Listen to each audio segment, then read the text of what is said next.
मुग्धा और उसकी सास के बीच पूरा समय सास के किसी न किसी काम को लेकर मतभेद चलते ही रहते हैं।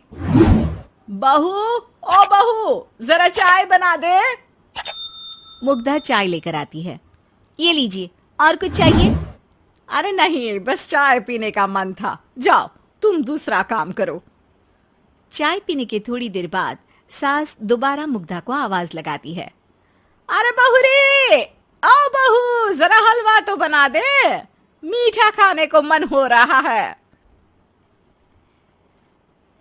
इसी तरह मुग्धा की सास पूरा समय कोई ना कोई काम बताकर उसे रसोई से बाहर तक निकलने नहीं देती।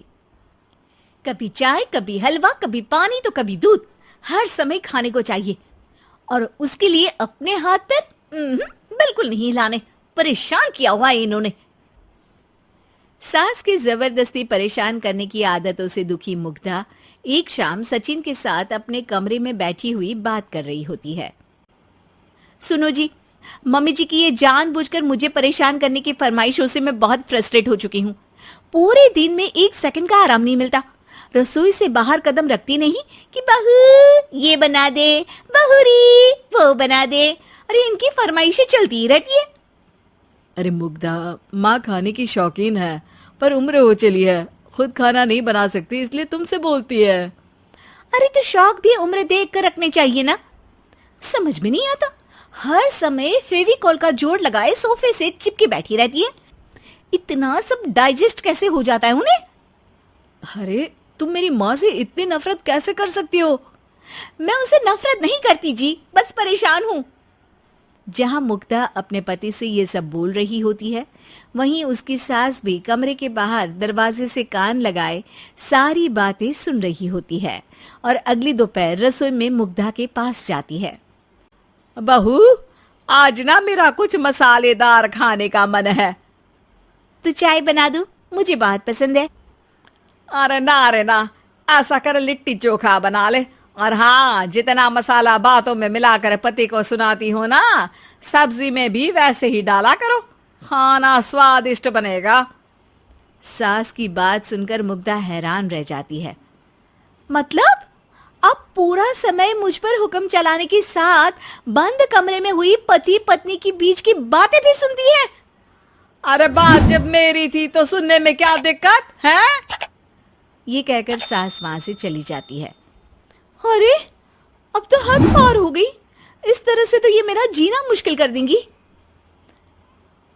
मुग्धा सास की हरकतों से परेशान उसका हल सोचने लगती है और इसी तरह कुछ दिन बीत जाते हैं, जिसमें सास का जन्मदिन आता है। मुग्धा बहुत खुशी के साथ अपनी सास को एंड्रॉइड मोबाइल गिफ्ट करती है। मम्मी, आपको सबसे बात करने के लिए बहुत दिक्कत होती है ना? कभी सचिन तो कभी मुझे बोलना पड़ता है, पर इस मोबाइल से आपको कोई दिक्कत नहीं होगी। एक जगह बैठे बैठे बहुत कुछ कर सकती हैं अब आप। मोबाइल देख सासू माँ खुश हो जाती है, पर उसे इस्तेमाल करना तो आता नहीं, इसलिए साइड में रख देती है। जिसे देख मुग्धा घर का सारा काम छोड़ मोबाइल सेट कर सास को इस्तेमाल करना सिखाने लगती है, जिसके बाद अब सास पूरा समय मोबाइल में ही लगी रहती है। हाय, जब से मम्मी को मोबाइल मिला है मेरी लाइफ में कितनी शांति आई है। अच्छा है, इसी तरह बिजी रहे तो मैं भी सुकून की जिंदगी जी पाऊंगी।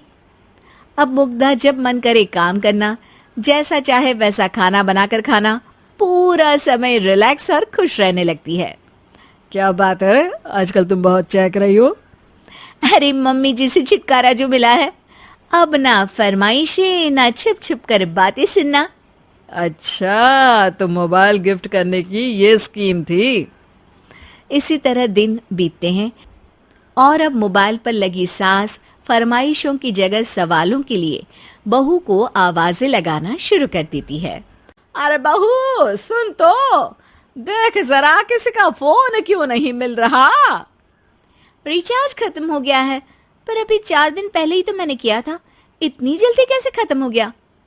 अरे मैंने कल तेरी कनाडा वाली मौसी सास से 3 घंटे बात की थी ना। क्या? इतना महंगा तो मोबाइल भी नहीं आया जितना महंगा इसका रिचार्ज पड़ रहा है।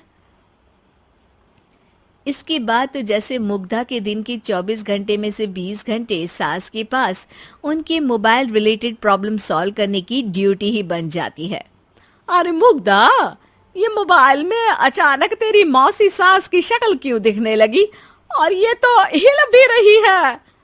मम्मी, ये गूगल डुओ का वीडियो कॉल है। इसमें आप बात करने के साथ एक दूसरे की शक्ल भी देख सकती हो। अच्छा, ये तूने मुझे पहले क्यों नहीं बताया? अब बताने के लिए पहले नहीं बताया। इसी बीच सचिन भी वहां आ जाता है और सास अपनी वीडियो कॉल में बिजी हो जाती है। क्यों, सास बहू में क्या गपशप चल रही है? इसे गपशप नहीं, दिमाग का दही होना बोलते हैं। पर तुम तो मम्मी को मोबाइल देकर बहुत खुश थी, फिर क्या हुआ? हाँ, उसका सुकून भी कुछ ही दिन मिला। अब घर के टंटे खत्म हुए तो मोबाइल की टिंग टिंग शुरू हो गई। देखो भाई, कुछ पाने के लिए कुछ खोना तो पड़ता है। आखिर तुमने मोबाइल अपने फायदे के लिए ही तो दिया है, तो फिर सवालों के जवाब भी देने पड़ेंगे, क्योंकि जब तक उनके हाथ में ये फुंथरू रहेगा, तुम्हारी लाइफ में प्राइवेसी और सुकून रहेंगे। कहने का मतलब है अगर इससे प्यार बढ़े तो दाग अच्छे हैं। अरे मुझे पहले दिन से ही पता है मोबाइल किस मकसद से दिया गया है। भूलो मत, इससे पहले मैं बातें ही सुनती थी। सास की ये बात सुनकर मुग्धा शॉक में और सचिन हंसता रह जाता है।